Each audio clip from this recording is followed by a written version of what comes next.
TNPSC படிக்க start பண்ண போகிறீங்க, ஆனால் எங்கேருந்து ஸ்டார்ட் பண்ணணும்னு தெரியாமல் இருக்கீங்களா? ஸோ நானும் சேம் ஸ்டேஜில் தான் இருக்கேன். ஆனால் நான் இப்போவே சிலபஸை மைண்ட் மேப்பில் சிம்பிளிஃபை பண்ணிட்டேன். அண்ட் தென் ஏப்ரல் மந்த் பிளானும் ரெடி பண்ணிட்டேன். டிஎன்பிஎஸ்சி சிலபஸ் ஃபஸ்ட் டைம் பார்த்தா ரொம்ப பெருசாக இருக்கிற மாதிரி தான் தெரியும். எனக்கும் அப்படி தான் தெரிஞ்சுது. ஆனால் சிலபஸை கரெக்டாக பிரேக் பண்ணினா அது ரொம்ப சிம்பிளாக அண்ட் ஈஸியாக புரிஞ்சுது. இந்த வீடியோவில் ஷேர் பண்ண போகிறது TNPSC complete syllabus, mind map explanation, April month study plan. பிகினர்ஸ்க்கு எங்கே ஸ்டார்ட் பண்ணணும்னு கிளியராக புரிகிற மாதிரி எக்ஸ்பிளைன் பண்ணியிருக்கேன். ஸோ வீடியோவை லாஸ்ட் வரைக்கும் பாருங்கள். டிஎன்பிஎஸ்சி குரூப் 4 அண்ட் 2ல் தமிழ் பார்ட் ரொம்பவே இம்பார்ட்டண்ட்டான செக்ஷன். ஸோ இப்போ வாங்க மைண்ட் மேப்பில் நம்ம எப்படி இருக்குன்னு பார்க்கலாம். டிஎன்பிஎஸ்சி சிலபஸை பொறுத்த மட்டும் எல்லாருமே கஷ்டம்னு சொல்லுவாங்க. ஸோ ரொம்ப லென்த்தாக இருக்குது, எப்படி படிக்கிறது தெரில அப்படின்னு சொல்லிட்டு. ஆனால் ரொம்பவே சிம்பிளாக இருக்கிறது டிஎன்பிஎஸ்சி சிலபஸ் தான். ஸோ இதை ஒரு மைண்ட் மேப் படியில் உங்களுக்கு எடுத்து சொல்கிறேன்.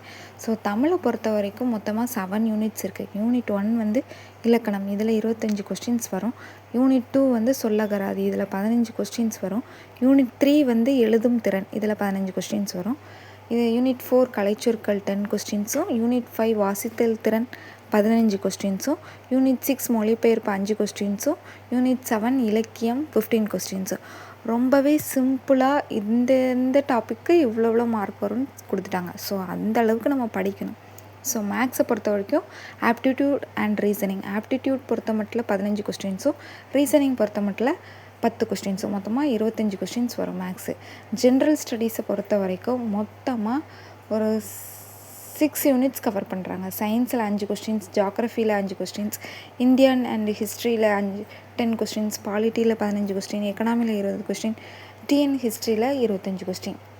ஸோ இது எல்லாமே ரொம்பவே இன்ட்ரெஸ்டிங்கான டாபிக் மட்டுமே இருக்குது. ஸோ ரொம்பவே இன்ட்ரெஸ்ட் பண்ணி படிக்கலாம். ஸோ இப்போது ஏப்ரல் மந்த் ஸ்டடி பிளான் என்னென்னு பார்க்கலாம். ஸோ என்னென்னா ஏப்ரல் மந்தில் ஒரு ஸ்ட்ராங் ஸ்ட்ராட்டஜி யூஸ் பண்ணி ஒரு ஃபவுண்டேஷனை ஸ்ட்ராங்காக போட போகிறோம். அதுதான் இந்த ஏப்ரல் மந்தில் பண்ண போகிறோம். இதில் 6th to 8th வரைக்குள்ள Tamil book ஃபுல்லாக அட்டை படிக்கணும். மேக்ஸ் சிம்பிளிஃபிகேஷன், பர்சன்டேஜ், ரீசனிங்கில் லாஜிக்கல் ரீசனிங் அதை படிச்சுக்கோங்க. அதை ப்ராக்டிஸ் பண்ணி பாருங்கள். யூனிட் 3 பொறுத்த மட்டும் ஹிஸ்ட்ரி, இந்தியன் ஹிஸ்ட்ரி படிச்சுட்டு பாலிட்டி படிங்க. ஏன்னா அப்போ தான் ஜென்ரல் ஸ்டடீஸை ரொம்பவே புரிஞ்சு படிக்க முடியும். மோஸ்ட் ஆஃப் த ஸ்டூடெண்ட்ஸ்க்கு ஜிஎஸ் தான் ரொம்ப கஷ்டம்னு தோணும், அப்படி ஃபீல் பண்ணுவாங்க. ஸோ பட் டெய்லி கொஞ்சம் படித்தா ரொம்ப ஈஸி.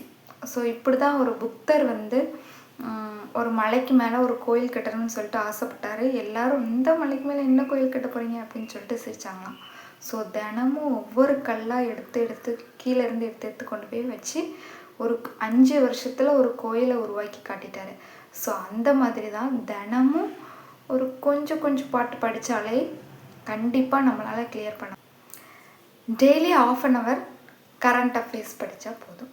டிஎன்பிஎஸ்சி கிராக் பண்ண எக்ஸ்ட்ராடினரியான ஒரு டேலண்ட் வேணுன்றது தேவையே இல்லை. ஸோ டெய்லி கொஞ்சம் டிசிப்ளினாக படித்தாலே போதும். So 1 year discipline is equal to government job. இதுதான் என்னோடய ஸ்ட்ராட்டஜி. இந்த mind map plus April month study plan உங்களுக்கு யூஸ்ஃபுல்லாக இருந்துச்சுன்னா லைக் பண்ணுங்கள், கமெண்ட் பண்ணுங்கள், உங்கள் ஃப்ரெண்ட்ஸுக்கும் இதை ஷேர் பண்ணுங்கள். இது உங்களுக்கு எவ்வளோத்துக்கு ஹெல்ப்ஃபுல்லாக இருந்துச்சு, இதை நீங்கள் ஃபாலோ பண்ணீங்க அப்படின்னா கீழே கமெண்ட் பண்ணுங்கள். டிஎன்பிஎஸ்சி ப்ரிப்ரேஷன் ஜேர்னிக்கு நீங்களும் ஒரு பார்ட் ஆகணும்னா டிஎன்பிஎஸ்சி வித் அனுவை சப்ஸ்கிரைப் பண்ணுங்கள்.